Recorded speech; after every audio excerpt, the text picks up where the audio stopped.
All right, Jason, I've got a shot of rock and roll for you. Do you recognize this? For those who are listening and not watching, I am holding up a full color glossy page torn out of Yes, Metal Edge magazine from the year yes. 2000, and features Jason McMaster, my co-host.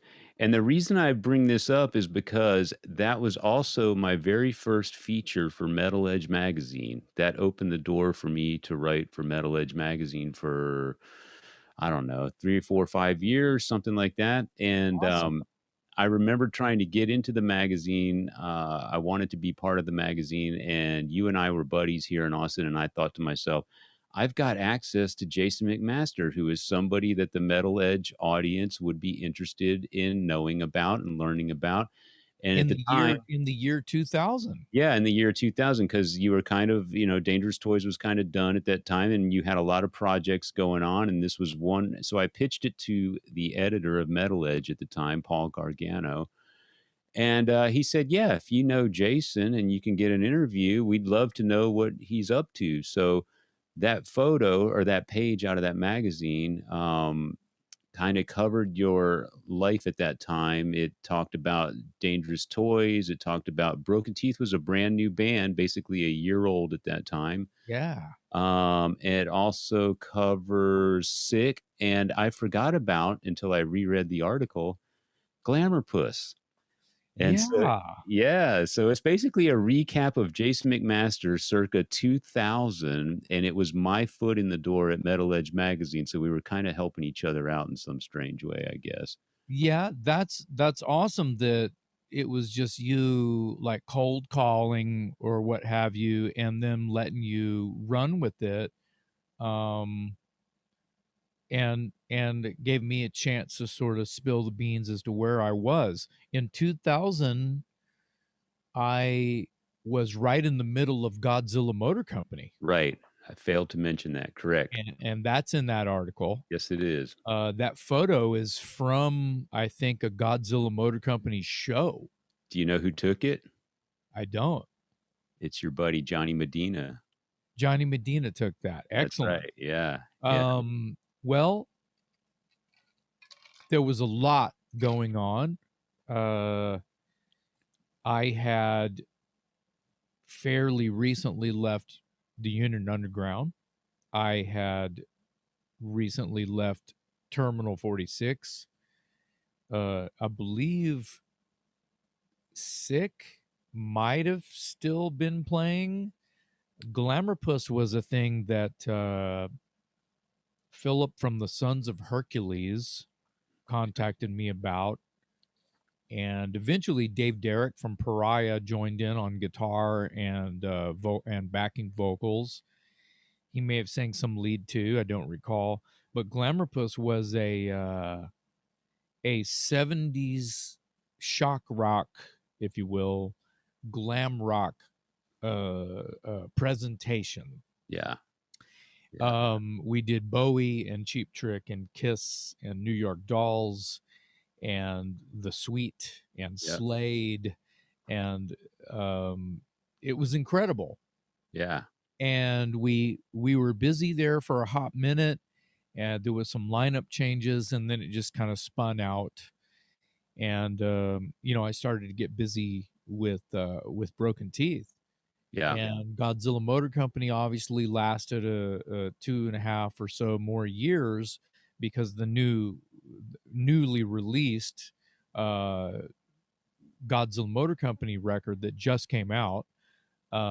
We recorded it just a couple of years after that article had come out. right, So that was kind of a middle time. The toys weren't done because in '94 we made the Pissed record. Mike Watson quit. We got Michael Hannon from Salty Dog to do the tour. We carried on in 96, 95, 96. We made the artist formerly known as Dangerous Toys. I was playing bass on that. The Bobby episode sort of like rolls that into that. Like Ben Burton, the first drummer for Godzilla, was on tour with the Toys as Soundman, Bobby, da da da da da. It's kind of crazy all that stuff that was happening right then and there. The Yeah, first Broken Teeth record comes out in '99. Dangerous Toys gets Mike Watson back in '99, and we open for Alice Cooper in Dallas that's in in the '99. article. Yeah. Yes. Yep. And so we had sort of everything was sort of like jumping back on the horse, but I had gotten out of the saddle of a couple of things and just I had some new horses. Yeah. Well, that was the article was sort of a an update on you and your many projects, and you were kind of, to a degree out of the national spotlight at that time. So it was a great opportunity to sort of reintroduce metal edge readers who are familiar with you, of course. Yeah. To Not the title of that article probably could have been Not Dead Yet, yeah, which is a song on the new Godzilla record. right. Yeah. Yeah, so the article kind of recapped or brought people up to date with what you were doing at the time. It was also my first byline for Metal Edge magazine, so it got my foot in the door, and I went on to write for them for a number of years after that. But Well, I wanted to, that's awesome. That's so killer because here we are with, having a fun time on our silly show here. yeah, And that kind of thing is like who knew? It's the seed, right? yeah, man. And there's something I reread the article for the purpose of doing this segment today, and there was a bit in there where you said you got a phone call from Nikki Sixx after he heard Broken Teeth, and he said something to the effect of, he was a fan, he liked it or whatever. Can you tell us a little bit about that? I talked to Nikki on the phone maybe two times. It don't hold me to that. At least one time. And uh he was I remember him asking me about the record, and I think that Kevin Briers, which is a friend of ours from San Antonio, who was actually teching for him in Motley. That's what it was. Yeah. Yeah. And I think Jared was in Broken Teeth, so that makes sense because him and Jared are tight, and it was kind of like, hey, Nikki, you should check these guys out. Da, da, da, da. And he liked it, and it was like, here's Jason's number, Dangerous Toys guy, blah, blah, blah, blah, blah. And that was kind of what that was. And I think he just wanted to know, what we were up to and what we were willing to do and things like that. And Yeah. I remember the conversation being fairly lengthy. It wasn't like 2 minutes, it was more like 15. And I remember him asking me, so, it's not the stuff you want to do and the stuff that you are doing other than Broken Teeth is not like Dungeons and Dragons shit, right? And I'm like, uh, yeah, Maybe. maybe some of it is, but yeah, I think I remember, leaving out any commentary saying like, "What's wrong with Dungeons and Dragons, bro? Yeah. What, you don't like Dio?" Right. Uh, my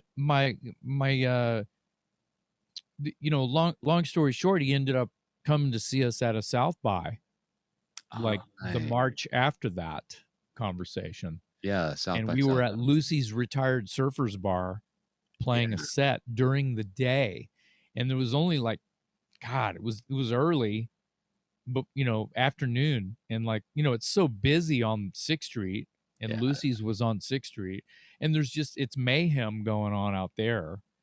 And so there's so much to do, and everyone's nursing their hangovers and shit. And here we are at 2 o'clock in the afternoon or some shit playing dirty rock and roll.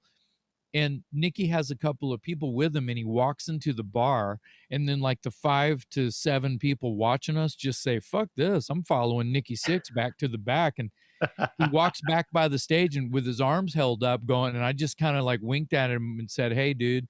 And he had to leave because people were just like, "Dude, wow." There was a Nicky fest going on during our set. It's kind of, I don't know if that sort of killed any future of working with. He had a label at the time, is what we Right. were kind of talking. It just never, didn't work out. Right. But that was kind of fun. And then Well, the only other time I had met Nicky was through John Corabi at a club in LA in like 90, whatever that was, when Corabi started making that record with them, with Motley, whatever year that was. I was out there, and John and Nikki walk up and, hey Jason, this is Nikki. Da, da, da, da. Hey dude, what's up, man? You know, so those were the only those are my two Nikki stories all in one wallop. Yeah.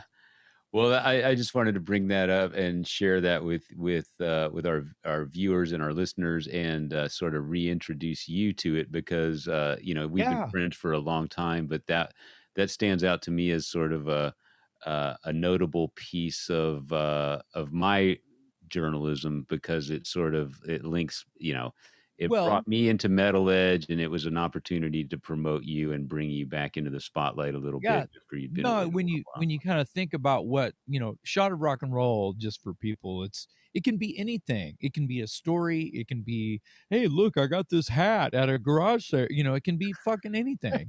Yeah. So the fact that you have this little nugget that we can talk about that's completely in line with Talk Louder podcast Yeah. is awesome. Here's the deal: is like, and everybody knows this. This is like not parting words, but something to think about. There's a lot of people probably forgot that that article even existed. It's one page and an old issue that's, obviously almost 22 years old now. And Yeah. so, it's like someone probably saw, oh, yeah, he's still alive. I Yeah, not dead yet. So that article could come out today and still be relevant. It's kind of weird. I wasn't sure you would even remember it, so there you go. Yeah, I have that. I have that issue somewhere. Yeah, Yeah. well, cool, man. Just wanted to share that with our readers, our listeners, our viewers, whatever. And there you have it, folks, another shot of rock and roll.